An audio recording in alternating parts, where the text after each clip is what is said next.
Hey, halo everybody. Ketemu lagi bareng Bayu di podcast seri Portimao Class. Karena kita nggak akan bahas Portugis GP. Kalau kalian ngintil gue di blog, kalian pasti tahu gue bilangnya itu bakal akhir pekan. Karena memang ada pernyataan beberapa rider yang masih gue butuhkan untuk mendapatkan gambaran apa yang terjadi pada masing-masing pabrikan di Portimao kemarin. Jadi, kita bahas dulu Portimao Class. Karena kalau digabung sama Portugis GP itu makin panjang. Portugis GP itu kayaknya juga bakal 2 part. Tenang, karena kan kita jeda race 3 minggu, jadi masih banyak waktu. Oke? Yang pertama kita bahas adalah soal Portimao Class. Jadi ini akan dibahas yang pertama soal apa kata para pihak terkait. Baru kita akan bahas apa kata para rider dan pengamat dan jorno. Lalu kita akan melihat apa yang sebenarnya terjadi frame per frame. Karena admin akun udah wanti-wanti ke gue, jangan minta video, kita udah punya 2 SP gara-gara video, jadi jangan minta video. Jadi gue bilang minta tolong carikan yang frame per frame. Dia bilang oke, nanti gue coba carikan kalau gue dapat. Katanya sih udah dapat. So kita bahas dulu soal apa kata pihak terkait. Yang pertama ditanya soal class ini adalah CEO Ducati, Claudio Domenicali. Kenapa? Karena setelah class mukanya dia yang pertama disorot. Kalau kalian ngintil gue dari tahun lalu, kalian tahu kenapa alasannya dia disorot. Karena tahun lalu Claudio Domenicali itu sudah nyata-nyata concern dan sedikit waspada soal gaya gerasak-gerusuk dan sapu jagatnya Marc Marquez. Jadi selama dia di Honda, dia terkenal dengan sapu jagatnya yang kalau kontak pasti lu kena sapu jagat, pasti crash. Itu aja dia pakai motor Honda yang leletnya minta ampun, yang bapuknya minta ampun, itu dia pasti sapu jagat. Jadi sama Claudio Domenicali dia bilang, saya khawatirnya adalah soal kontaknya dia. Dia ini sering kontak dan masalahnya adalah kalau itu akibatnya adalah crash. Karena Ducati adalah motor terbaik di track, motor tercepat di track. Kalau dengan Honda yang bapuk bin lelet itu aja dia bisa selalu kontak dan selalu mengorbankan rider lain, apalagi kalau dia pakai Ducati, itu pasti crash. Dan itu yang dia khawatirkan. Nah masalahnya adalah Ducati ini adalah motor terbanyak di track. 8 motor loh mereka. Jadi kalau misalnya Marc Marquez kontaknya dengan pabrikan lain is okay. Tapi kalau kontaknya dengan Ducati yang nyata-nyata ini adalah para motor terkuat, dan biasanya yang bersaing di depan adalah para motor terkuat, bener nggak? Jadinya ujung-ujungnya ya pada Ducati, bener nggak? Nah kalau pada Ducati terus kontak sama dia, terus kena sapu jagat dan crash, kan yang rugi bandar Ducati, bener gak sih? Itu yang dikhawatirkan oleh Claudio Domenicali. Jadi dia nggak memikirkan soal keseimbangan karena Marc Marquez udah jurdun lah, apalah enggak. Yang dia pikirkan adalah gaya sapu jagatnya Marc Marquez. Karena dia tahu Pecco ini adalah rider tenang yang sangat terkontrol dan nggak pernah bikin manuver beresiko kalau nggak bisa clean. Karena semboyannya Ducati itu adalah play it clean. Bermainlah dengan bersih. Kalau lu gerasak gerusuk atau lu mau nyalip, pastikan itu clean pass. Nggak apa-apa agresif, tapi pastikan bahwa itu clean pass. Jadi masih ingat di Gian Antonio waktu di sprint race Qatar apa ya, gue lupa. Waktu itu kan dibilang, oh di Gian Antonio itu nggak berani menyalip Pecco Bagnaia. Kan dia bilang, semboyannya Ducati itu jangan menyalip kalau nggak clean. Jadi saya tidak melihat ada pintu terbuka untuk menyalip Pecco, jadi saya nggak mau ngambil resiko. Itu juga yang dilakukan Pecco. Pecco kalau dia sekali coba dan dilihat itu ada resiko, dia mundur. Itulah kenapa tahun lalu banyak ABR bilang, oh Pecco ini penakut, nggak berani ambil resiko. Karena memang begitu orangnya Pecco. Dia nggak akan mengambil resiko daripada dia crash. Masih ingat waktu di Thailand kalau nggak salah dia mencoba menyalip dan dia tahu bahwa itu akan beresiko crash, dia mundur akhirnya. Karena seperti itu Pecco, dia tidak akan melakukan manuver kalau nggak clean. Itulah kenapa Ducati sayang bener sama dia. Kebanyakan kalau dia crash itu adalah kesalahannya sendiri. Bukan karena dia ribut atau battle dengan rider lain. Karena dia itu memang orangnya stabil, grounded. Usianya masih muda tapi emang kelihatan bahwa dia berubah sangat dewasa dalam 3 tahun terakhir. Nah, yang menarik adalah Claudio Domenicali itu menegur para rider ini dengan bilang, saya tahu itu semua tidak disengaja dan itu adalah insiden balapan, tapi menurut saya itu bisa dihindari. Nah ini yang menjadi polemik di antara para rider terlibat. Marc Marquez duluan ditanya si Cemen. Jadi si Cemen itu bahkan dari kalimat pertama dia udah menuding itu salahnya Pecco Bagnaia. Kenapa? Karena tidak seharusnya dia seagresif itu dan seoptimis itu di tikungan. Karena dia lebih lambat dari saya. Lihat aja telemetri. Ya kalau dilihat dari telemetri memang Peko lebih lambat kan. Dia kan kena ban apes. Memang dia lebih lambat. Tetapi lu lebih lambat tidak berarti lu harus mengalah. Kalau lu punya peluang, why not? Karena selama ini itulah yang dilakukan Marc Marquez. Waktu dia pakai Honda. Motornya bukan motor tercepat di track. Tapi dia melihat peluang. Kalau dia lihat celah sekecil apapun dia akan masuk. Dia nggak peduli itu muat motornya apa kagak. Pokoknya masuk aja urusan belakang. Karena yang biasanya kalau dia udah masuk di dalam, dengan celah sesempit itu, biasanya yang di luar akan melebar. Kalau nggak melebar ya crash, sapu jagat. Makanya gue bilang itu sapu jagat. Karena dia suka masuk dengan celah sekecil itu. Nanti kita bahas soal siapa yang punya hak lain. Nah, katanya Marc Marquez, karena Peko ini terbukti lebih lambat dari saya secara telemetri, dia tidak seharusnya terlalu optimis dan agresif di tikungan. Dia seharusnya tahu saya akan menutup line. Jadi dia harusnya sudah memperhitungkan itu. Jadi menurut dia, Peko harusnya memaklumi bahwa itulah line dia. Jadi dia nggak mengakui bahwa itu melebar, tetapi dia kekeh bahwa itu line dia. Line melebar itu adalah line dia dan Peko harus tahu bahwa itu line dia. Kalau dari bahasanya ya, dia nggak mau mengakui bahwa dia melebar. Tetapi dia mau bilang bahwa itu line dia. Line melebar itu adalah line dia di hairpin itu.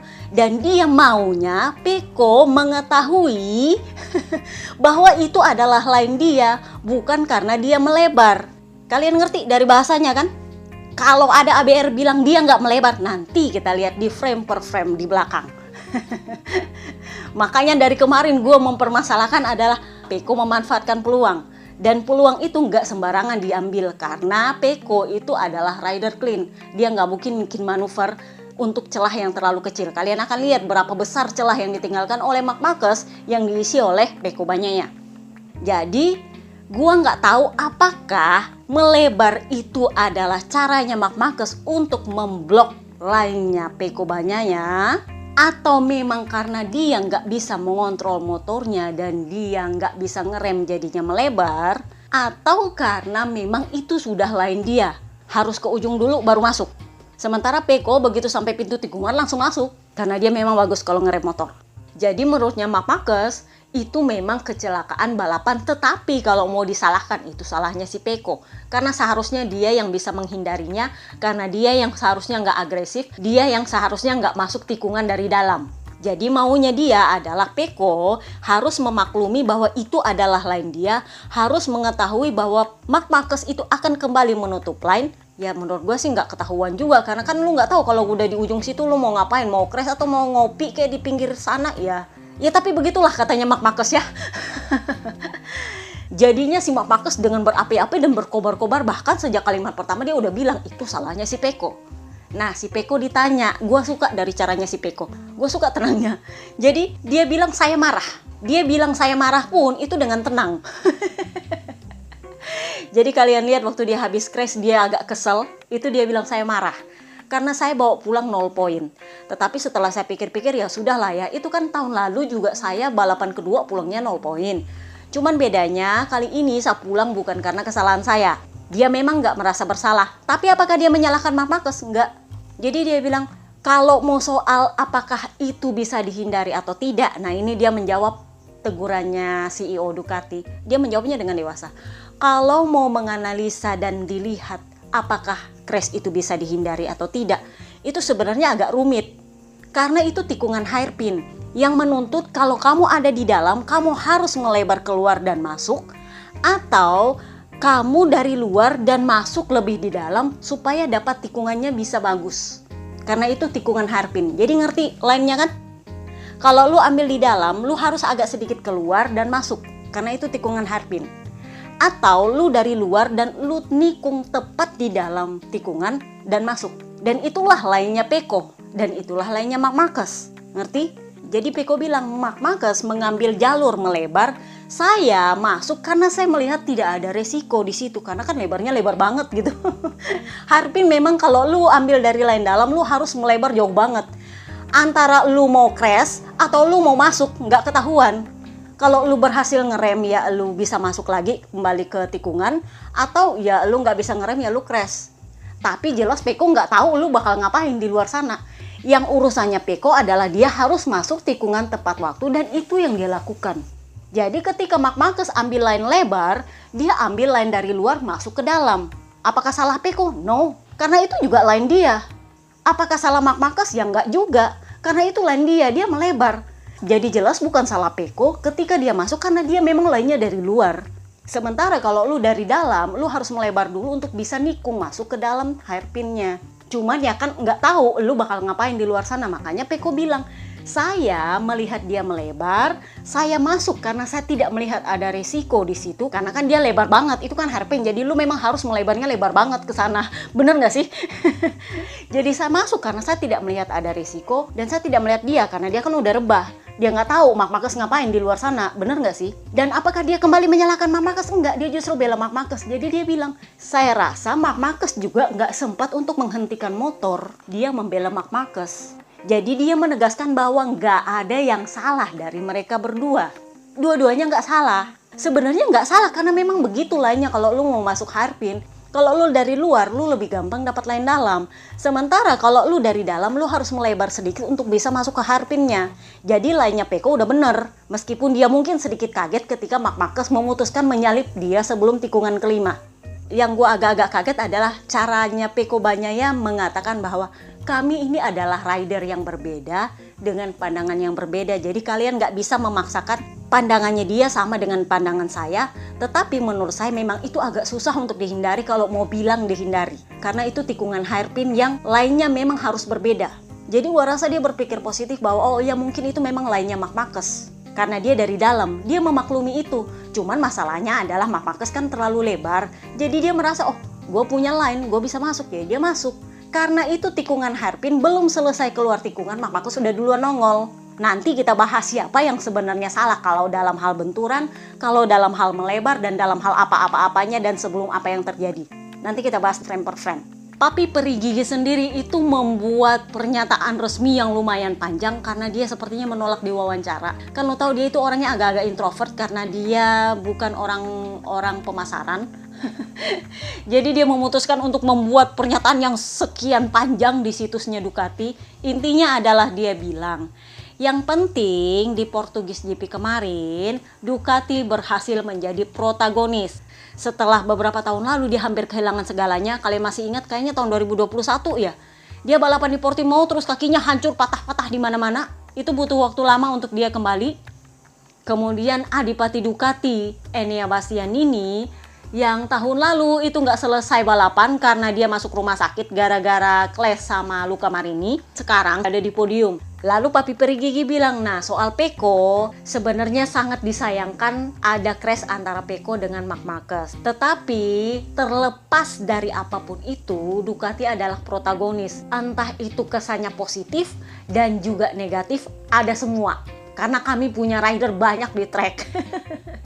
Jadi yang positif ada, yang negatif ada juga. Tetapi bagaimanapun ceritanya, seperti yang kita lihat dan kita bicarakan, intinya adalah jangan pernah menurunkan kewaspadaan. Ini adalah motivasi utama kami di awal musim ini untuk Ducati. Jadi, ayo Ducati.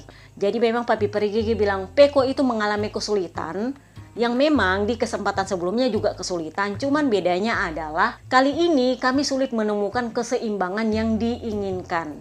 Memang di sprint race semua sudah membaik sampai akhirnya Peko melakukan kesalahan yang membuat dia kehilangan kesempatan untuk menang. Jadi dengan kesulitan yang nggak selesai-selesai, nggak habis-habis, semua itu terkonfirmasi di balapan panjang. Jadi menurutnya Papi Peri Gigi, motivasi utama Ducati untuk awal musim ini adalah jangan turunkan kewaspadaan. Jadi maksudnya adalah kalau kamu mau melakukan sesuatu, perhitungkan dulu resikonya. Jadi kalian ngerti apa kata-katanya mereka. Nah, gara-gara Marc Marquez udah duluan berkobar-kobar dan berapi-api, menuding bahwa itu salah Peko. Nah, mulailah ABR dan buzzer-nya mencari pembenaran.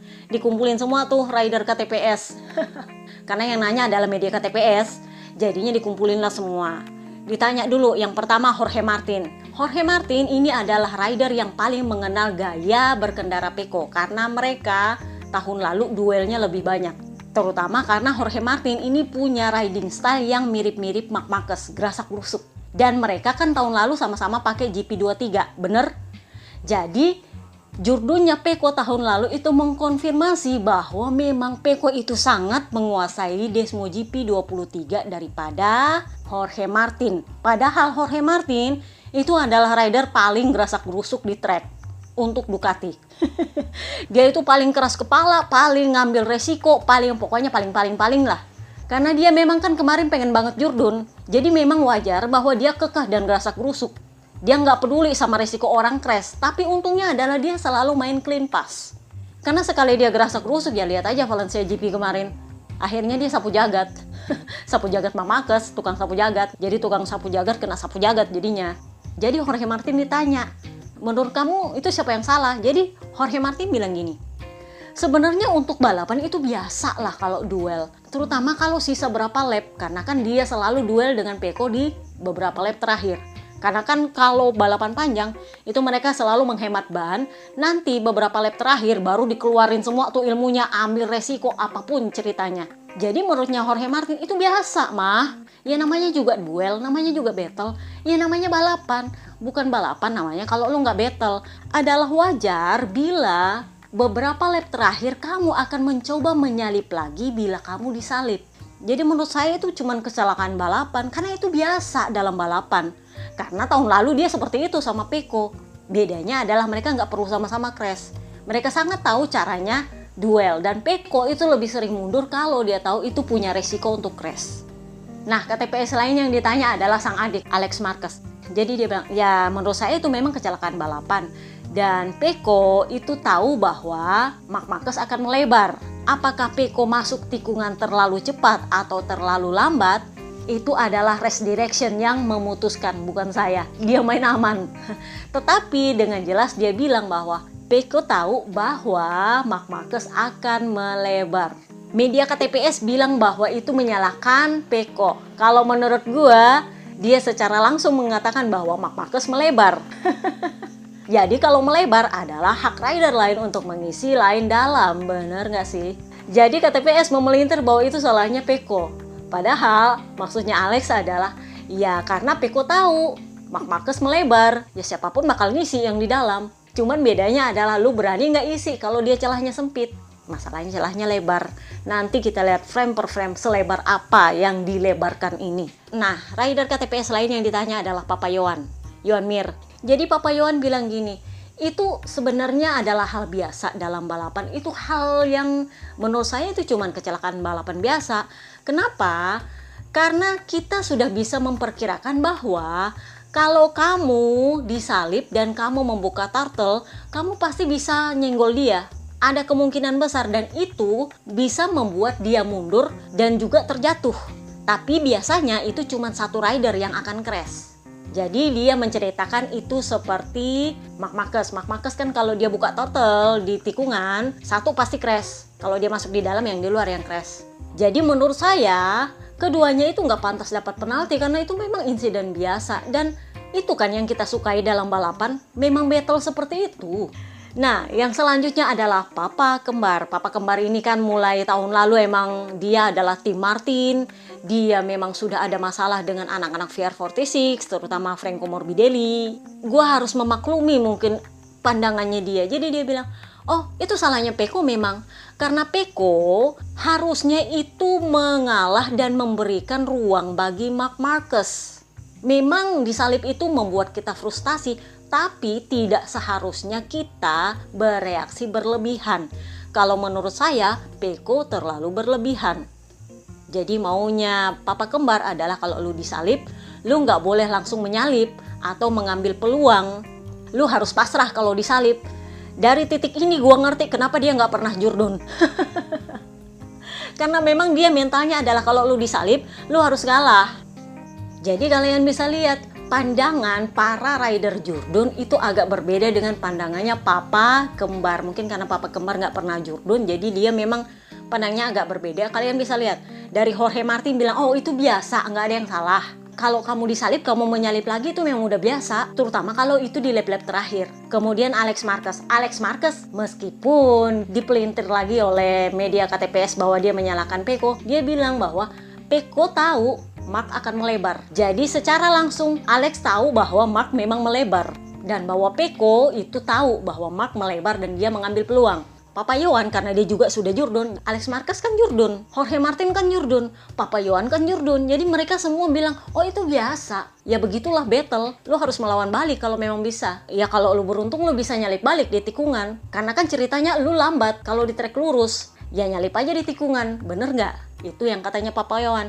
Ya sedikit berbeda dengan apa katanya Papa Kembar. Jadi dia merasa Peko melebar dan Mark Marquez nggak melebar. Dan itu yang menurut dia mestinya Peko mengalah. Jadi kalau lu disalip lu harus ngalah gitu. Makanya dia nggak pernah jurdun.